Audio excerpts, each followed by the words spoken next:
اور جہاں اس کے ساتھ مجلس ہوتی ہے اس کو سنو غور سے، ہے نا، غور سے سنو. یہ ہے. اور جتنے میں نے کہا کہ جتنے بزرگان دین ہوئے ہیں ان کی جو سیرت، ان کی تاریخ اٹھاتے ہیں تو یہ چیز بہت بہت زیادہ ملتی ہے. لوگوں کے ساتھ اچھا سلوک کرنا، لوگوں کے عیوب کو چھپانا، کون کہاں بیمار ہے، کس طریقے سے ہے، خبر لے لینا. یہ حق تعالیٰ جل شانہ مجھے آپ سب کو اس بات کی توفیق عطا فرمائے. یعنی بنی آدم یہ حضور صلی اللہ علیہ وسلم کی سیرت ہی سے لیا ہے. بنی آدم آزائے یک دیگرن کہ در آفرینش جیگ جوہرن چو عضو بدرد آورد روزگار دیگر عضوہارا نمانت قرار. بنی آدم من انسان، بنی آدم آزائے کہتے ہیں انسان کی مثال ایسی ہے جیسے ایک باڈی ہو، جسم ہو، اس کا ہاتھ ہو، یہ پاؤں، سارے بدن کے اندر کسی جگہ پر بھی درد ہوتا ہے تو سارا جسم پریشان ہو جاتا ہے. ایسا کبھی نہیں ہوا کہ ہاتھ میں درد ہو رہا ہو اور آنکھ کہہ رہی ہے مجھے کوئی فکر نہیں ہے، مجھے تو کچھ نہیں ہے. سارا بدن ہل رہا ہے، سب کو تکلیف. کیوں کہ در آفرینش جیگ جوہرن، سارے کے سارے پیدائش میں ایک جوہر سے، مٹی سے پیدا ہوا ہے. جو عضو بدرد آورد روزگار، زمانہ کسی ایک عضو کو اگر درد دیتا ہے دیگر عضوہارا نمانت قرار، دوسرے عضو کو آرام رہتا نہیں. تو ایک انسان کو تکلیف ہو گئی، انسان تو انسان لیکن جانور کو تکلیف ہو گئی. تو اور کبھی کبھی اللہ والے ایسے جذب میں آ جاتا ہے سنت رسول کے اوپر. حضرت مولانا مسیح اللہ خان صاحب رحمۃ اللہ علیہ بڑے بزرگ تھے، ان کو پاؤں میں ایک پھوڑا نکلا تھا، تو ایسے ہی بیٹھے ہوئے کتاب پڑھ رہے تھے تو اس پر جو ہے وہ مکھی آ کر چلی جاتی ہے مکھی کی ایسی جگہ. تو ایک آدمی آیا اور اس کو اڑانے لگا. کہا بھائی تم تمہارا کام کرو، یہ اپنا کام کر رہی ہے، یہ اپنا حصہ لے رہی ہے، آپ کچھ اس پر اعتراض نہ کرنا کہ ایسا نہیں ہونا چاہیے، پاؤں تھاک دینا چاہیے. وہ یہ اپنی اپنی بات ہے، لیکن وہ اپنا ایک جذب ہے، ایک عشق ہے.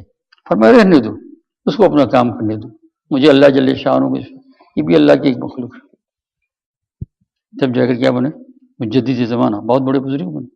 اور ایک محدث اعظم بہت بڑے، جو ہے لکھنے کا زمانہ تھا اس وقت، انک کے اندر قلم ڈبو کر لکھتے تھے. انک جانتے ہیں نا، ہم نے تو بہت لکھا ہے پڑھنے کے زمانے میں. 2 پیسے کی پوڑیاں آتی تھی، کئی دن چلتی تھی. اور آج جیب میں جو ہے 30 فون کا 40 فون کا بال پین.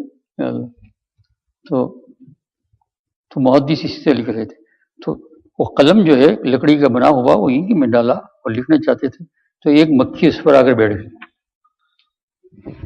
تو وہ قلم کو ہلایا بھی نہیں انہوں نے، اس طریقے سے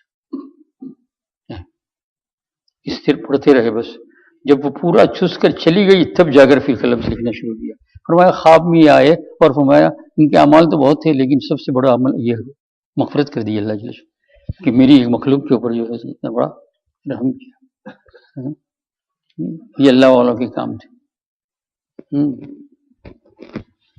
شنیدم کے مردان راہ خدا دل دشمنارانہ کردند تنگ تو را کی میسر شودی مقام کہ بادوستانت خلاف اس تو جنگ.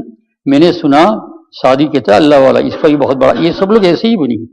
میں نے سنا کہ مردان راہ خدا یعنی اللہ والے لوگ، مردان راہ خدا مانے اللہ والے، دل دشمنارانہ کردند، دشمنوں کے دل کو بھی انہوں نے تنگ نہیں کیا، دوسروں معاف کیا.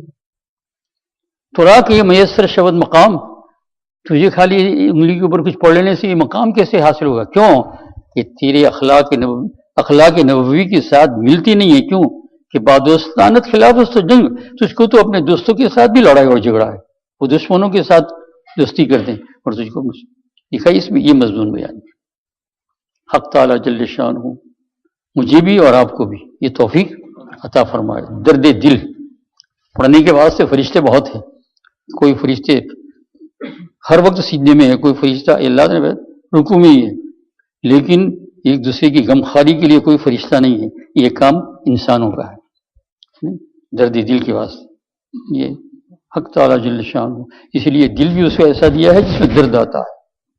اس دل میں ہارٹ میں اگر درد آ جائے تو آدمی پریشان ہو جاتا ہے نا. ہارٹ قلب ہوا، ہارٹ فیل ہوا، یہ دل دیا ہے. یہ دل کیوں دیا ہے؟ فرمایا یہ دل اس لیے دیا ہے کہ دوسروں کی تکلیف دیکھ کر ہلنے لگے. نہیں اللہ جل شانہ توفیق عطا فرمائے. یہ حضور صلی اللہ علیہ وسلم کا راستہ ہے. سبحان اللہ بحمدہ سبحانک اللہم وبحمدک اشہد ان لا الہ الا انت.